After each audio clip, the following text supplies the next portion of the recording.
오늘 남전루의 주참석 금요기로에 오신 여러분들 주의 이름으로 축복하고 환영합니다.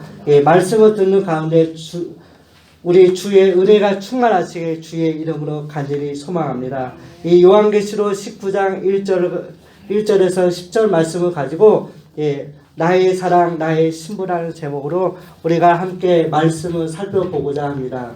19장의 앞장이 이 18장 말씀을 보면 큰 성 바벨론의 무너짐으로 인해 애통해하는 상인들의 모습들을 볼 수가 있습니다.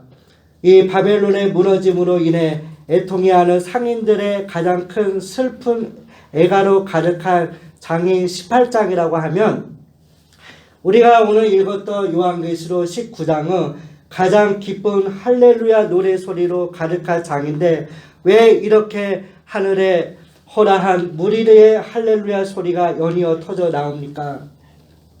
그 이유는 한마디로 하나님의 통치가 멋지게 실현되고 있으며 또한 우리 주님의 다스리심이 분명히 드러나고 있는 것을 우리가 보게 됩니다.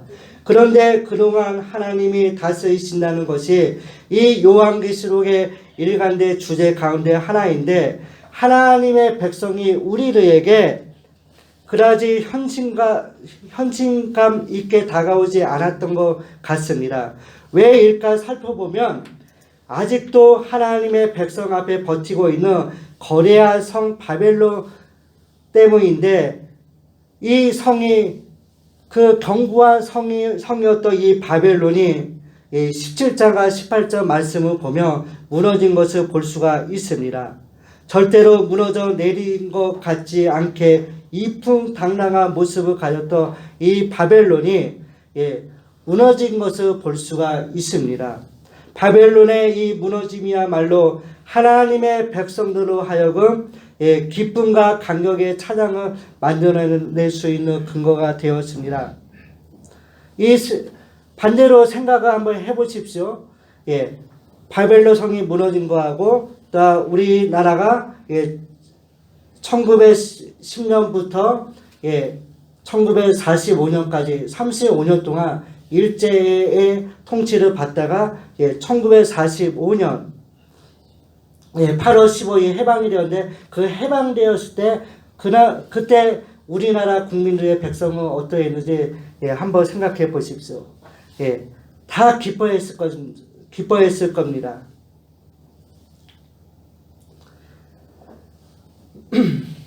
또 한 가지 할렐루야 찬양이 하늘 가득히 울려 퍼질 수 있었던 그 이유는 바벨론이 무너진 것뿐만 아니라 바벨론이 무너짐으로 우리들이 아무런 방해꾼 없이 우리의 신랑 되시는 그 주님과의 혼인잔치를 배설하는 것 때문이었습니다.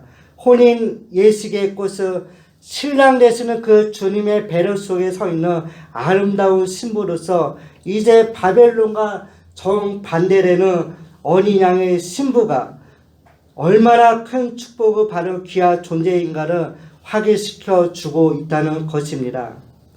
이 요한계시록 19장에서의 가장 중요한 초점은 바로 이 어린 양 되시는 예수 그리스도의 우리 주님의 신부의 영광과 충만한 완성으로 신랑 되시는 우리 주님이 우리를 향하여 나의 사랑 나의 신부라고 외치고 있다는 것입니다.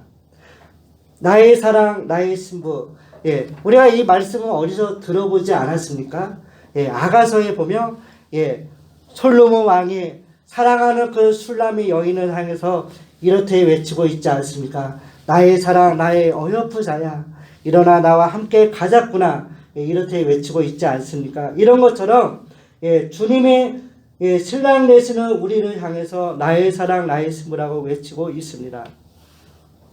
우리처럼 우리 자신들을 보십시오. 우리가 얼마나 연약하고 흠이 많지 않습니까? 그럼에도 불구하고 연약하고 흠이 많지만 우리 주님이 우리를 신부로 맞이해 주시고 이렇게 선포하고 있지 않습니까? 우리에게 있어서 얼마나 감사하고 참으로 놀라운 메시지가 아닌가 생각해 보게 됩니다. 19장의 전반 부분을 보면 성도들의 천상 영적 존재의 감격에 찬 음성으로 찬양하는 소리로 채워져 있는 것을 볼 수가 있습니다. 할렐루야 하면서 하나님의 그 다스림을 기라이면서 찬양하고 있다는 것입니다. 이 찬양하는 이 모습을 제가 보면서 마침 핸델의 그 메시아 그 할렐루야 곡을 찬양하는 성도들의 모습을 한번 제가 연상해 보았습니다.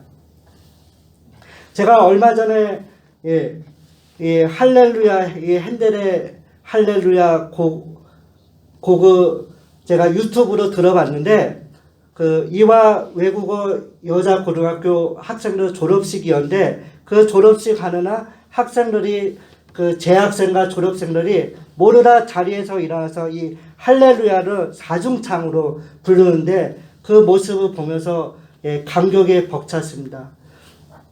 그 찬양 그 핸델의 메시아 할렐루야 곡의 가사를 보면 내용은 이렇습니다. 할렐루야 할렐루야 하면서 전능의 주가 다스리신다. 이 세상 나라를 영원히 주 그리스도의 나라 되고 또 주가 길이 다스리신다. 이렇게 선포하고 있습니다. 여러분 얼마나 놀랍지 않습니까? 이 성도들이 외쳤던 것처럼 정말 우리가 전능의 주님이 다스리십니다. 이 세상 나라를 영원히 모든 것이 주님의 것입니다. 또 우리 주님이 길이 다스리십니다. 우리가 이렇게 고백하기 원합니다. 이 천상의 성도들 뿐만 아니라 이 땅에 살아가는 우리 하나님의 자녀의 우리 성도들의 고백이 되기 원합니다. 우리가 늘 항상 하나님의 다스리심을 고려하면서 우리가 주의 다스리심을 우리가 기다리면서 살아가야 할 것입니다.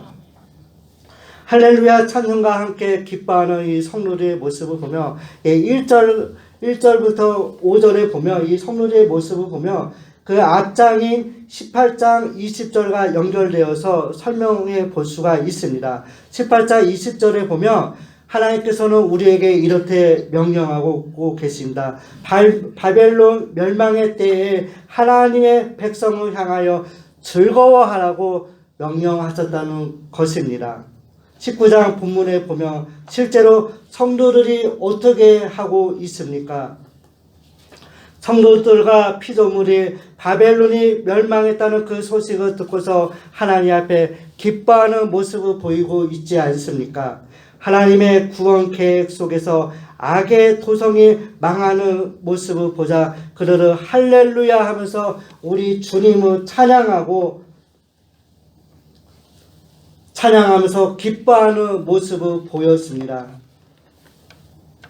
바벨론의 멸망은 바로 성도들과 사도들과 선자들을 핍박할 것에 대한 하나님의 심판임을 분명하게 보여주면서 바벨론을 향한 하나님의 심판에 대한 응답으로 하늘에서 찬양의 노래가 울려 퍼지고 있다는 것입니다.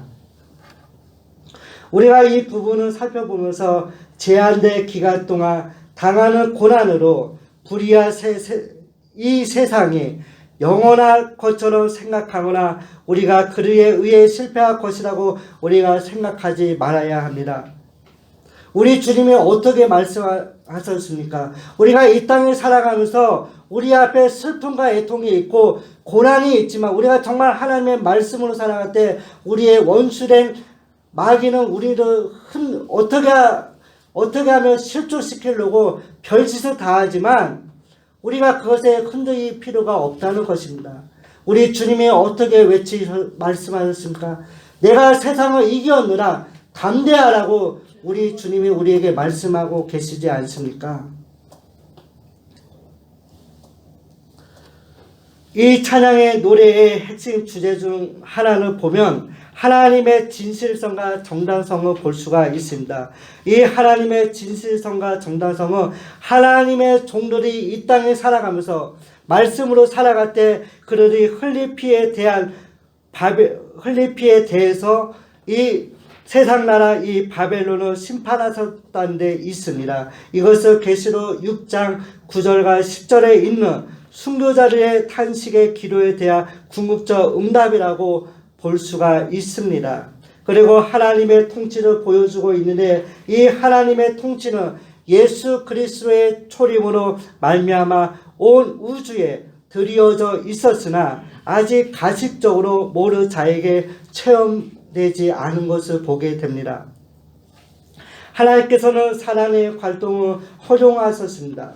사단은 그 틈을 타서 하나님의 통치를 거스르며 살루로 하였습니다.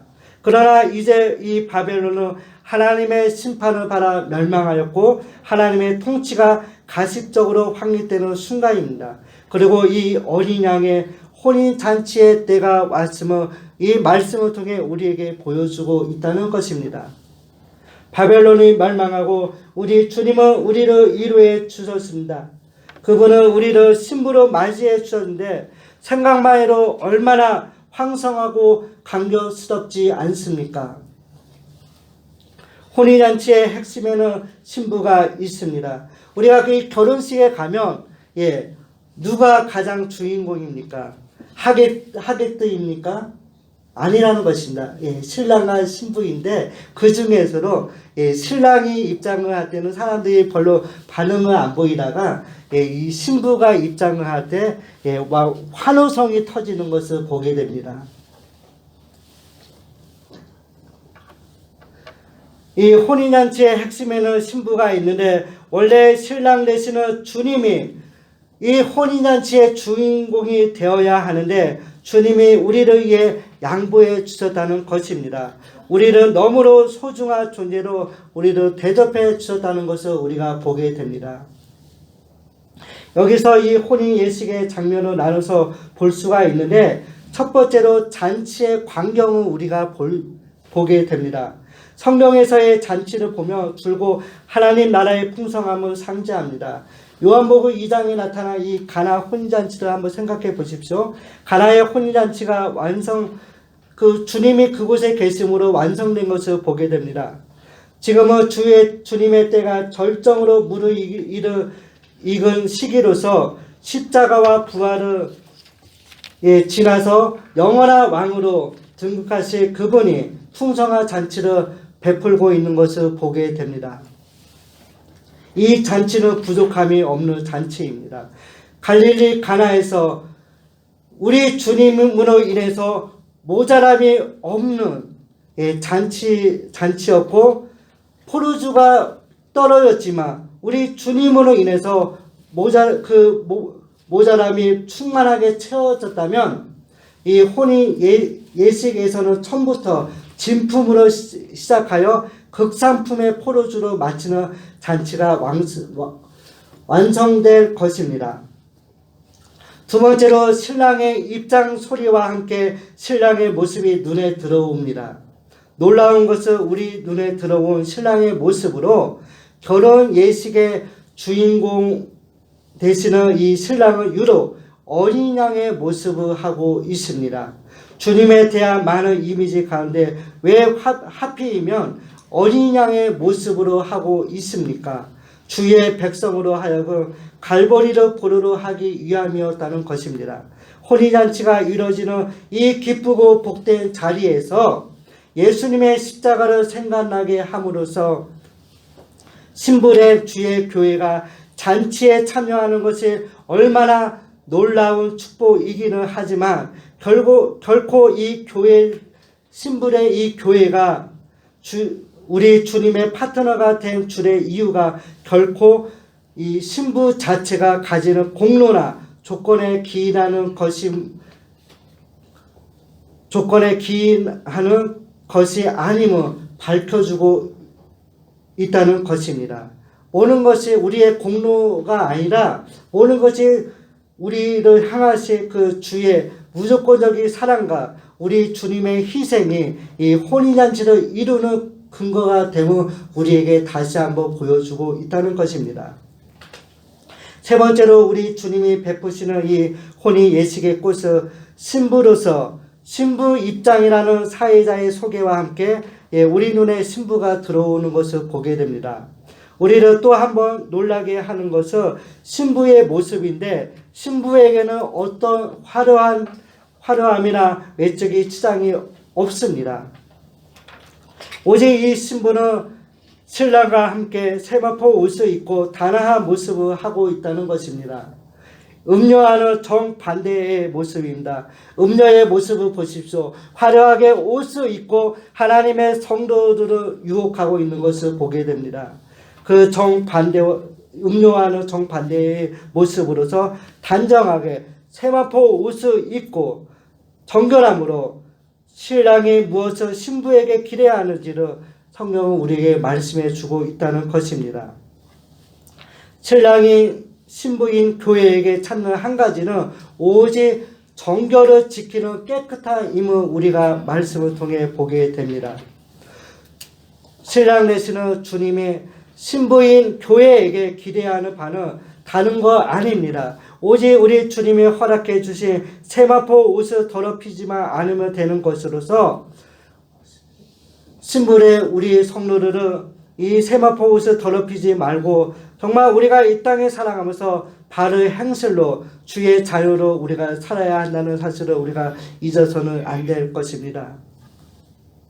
우리가 모든 것을 양복해로 세상 사람들에게 양보해로 우리가 주의 자녀로서 거룩한 삶을 우리가 양보하지 말아야 할 것입니다. 우리의 삶 속에서 정결함을 드러내고 거룩한 성도로서 정말 하나님을 두려워하면서 죄를 떨쳐버리면서 우리가 정결한 삶을 살아야 할 것입니다. 네 번째로 이 주례사의 내용을 보면 보통 결혼식에 가면 주례하시는 분들의 주례사를 보면 어떨 때는 15분 짧게 하면 한 10분 정도인데 오늘 이 요한계시록에 나타난 이 주례사의 내용은 너무나 짧습니다. 주례사의 내용은 어린 양의 혼인잔치에 청함을 입은 자들이 복이 있도다 이럴 때 선포하고 있습니다. 어린 양의 혼인잔치에 청함을 입은 자들이 복이 있도다. 세상에서 가장 짧은 주례사로서 이 거룩한 혼인 예식에 참여한 신부가 복이 있다는 것을 누누이 강조하고 있다는 것입니다. 이 복은 세상에서 말하는 물질적이고 세속적인 복과는 차원이 다른 것입니다. 복의 핵심은 바로 우리의 신랑 되시는 이 주님과 함께 살아가는 복임을 우리에게 말씀해 주고 있습니다. 우리가 이 땅에 살아가면서 우리 신랑 되시는 우리 주님의 신부임을 우리가 명심하고 살아가시기 바랍니다. 우리는 혼인잔치의 하객으로 참석할 사람들이 아니라 이 혼인잔치의 주인공임을 우리가 잊어버려서는 안 될 것입니다. 우리에게 무슨 의로움이 있다거나 하나님의 사랑을 받을 만한 조건이 있기 때문에 이 큰 사랑을 받을 자들이 아니라고 성경은 우리에게 말씀하고 있습니다. 주님이 우리에게 허락하신 그 은혜로 우리는 살게 된 사람들이라는 것을 우리가 잊어서는 안 되고 하나님의 우리를 향해서 갖고 계시는 그 무조건적인 희생 없는 조건 없는 그 사랑 때문에 어린 양의 신부가 된 사람들이라는 사실 우리가 기억해야 합니다. 우리를 사랑하시는 주님 때문에 우리 모두는 가장 아름다운 세상에서의 아름다운 그 신부보다도 더 정결하고 아름다운 주의 순결한 신부가 되었다는 것을 우리에게 말씀해 주고 있습니다. 오늘 이 본문의 결혼잔치를 우리를 위한 것입니다. 다른 사람을 위한 것이 아닙니다. 하나님의 자녀된 저와 여러분을 위해서 우리 주님이 이 자리를 준비해 주셨다는 것입니다. 어떠한 순간에도 이 행복한 결혼식 장면을 우리가 잊어서는 안 됩니다. 그때 우리는 현실의 고난 속에서로 희망을 우리가 바라보아야 할 것입니다. 비록 우리가 살아가는 이 땅에서는 아직 공중 권세자입니다. 사탄이 이 세상을 지배하고 있지만 지배함으로 인해서 우리의 삶 속에는 슬픔과 애통이 있지만 장차 오실 그 주의 다시 있음을 우리가 기다리면서 우리가 잘 이겨나가야 할 것입니다. 그러면서 주님과 함께 살아갈 그 나라를 우리가 아버지 나라를 우리가 사모하면서 우리가 하나님의 그 은혜와 사랑에 합당한 우리가 삶을 살아가야 할 것입니다. 우리가 이 땅에 살아가면서 주의 신부로서 우리가 정결한 삶을 살 것을 우리가 결단해야 할 것입니다. 우리가 주의 자녀로 살아간다고 하면서도 우리가 정결하지 않고 거룩한 삶을 살지 않으면 모든 것이 정말 하나님의 자녀로서의 삶이 아님을 우리가 보게 됩니다. 제가 청년 때 예수님을 인격적으로 영접하고 제가 그때 예수님을 영접하고 제가 좋아했던 복음성가가 있었습니다. 십자가의 삶, 십자가의 길, 순교자의 삶이라는 그 가사에 보면 이렇습니다. 정말 제가 예수님을 영접하고 나서 이 찬양을 부를 때 엄청 많이 울었고 그 찬양 속에서도 많은 은혜를 받았는데 그 찬양의 가사를 보면 이렇습니다. 내 마음에 주를 향한 사랑이 나의 말에 주가 주실 진리로 나의 눈에 주의 눈물 채워주소서. 이렇게 시작하고 있습니다. 그러면서 그 마지막 부분에 보면 하나님의 사랑이 영원히 함께하리 십자가의 길을 걷는 자에게 순교자의 삶을 사는 이에게 조롱하는 소리와 세상 유혹 속에로 주의 순결한 신부가 되리라 내 생명 주님께 드리리 이렇게 마치고 있는 것을 볼 수가 있습니다. 얼마나 이 찬양을 부르면서 제가 얼마나 울었는지 모릅니다. 내가 이 땅에 살아가면서 내가 무엇이 간데 하나님의 자녀로 삼아주시고 어리냐 되시는 그 우리 주님의 신부로 삼아주셨다는 것에 대해서 다시 한번 은혜를 받았습니다. 우리가 이 땅에 살아가면서 정말 우리의 삶은 순교자의 삶임을 우리가 기억해야 할 것입니다.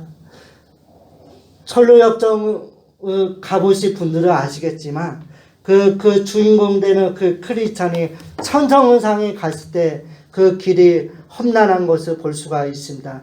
많은 유혹과 어려움이 있었지만 그가 모든 것을 이겨내고 갈 때 주님이 그를 이루하신 것을 우리가 보게 됩니다. 우리가 살아가는 이 땅에서 우리가 주의 말씀을 지키고 살아갈 때 세상은 우리를 향해 조롱하고 멸시하지 않습니까? 저 예수 믿는 놈들, 저 나 때려 죽인 놈들 하면서 조롱하고 세상 유혹 속에서 우리를 넘어뜨리고 있지만 우리가 그것에 흔들리지 말고 정말 주의 순결한 신부로서 정말 조롱하는 소리와 세상 유혹 속에서도 주의 순결한 신부가 되라 우리가 결단하고 우리가 하나님의 은혜를 사모하면서 우리가 나가기 원합니다. 어떤 현실이 눈앞에 펼쳐지더라도 흔들림 없이 주님 앞에 우리가 서야 할 것입니다. 우리에게 가장 중요한 것은 절대적 기준이 누구인지를 순간순간 확인하면서 살아가야 할 것입니다. 오늘 우리가 들었던 이 말씀을 기억하면서 주의 순결한 삶을 살아갈 때 우리가 정말 힘들고 지치지만 우리 주님이 계신다는 사실을 우리가 기억하시고 그 삶 속에서 살아갈 때 우리 주께서 주시는 은혜와 기쁨이 가득하시게 주의 이름으로 간절히 소망합니다.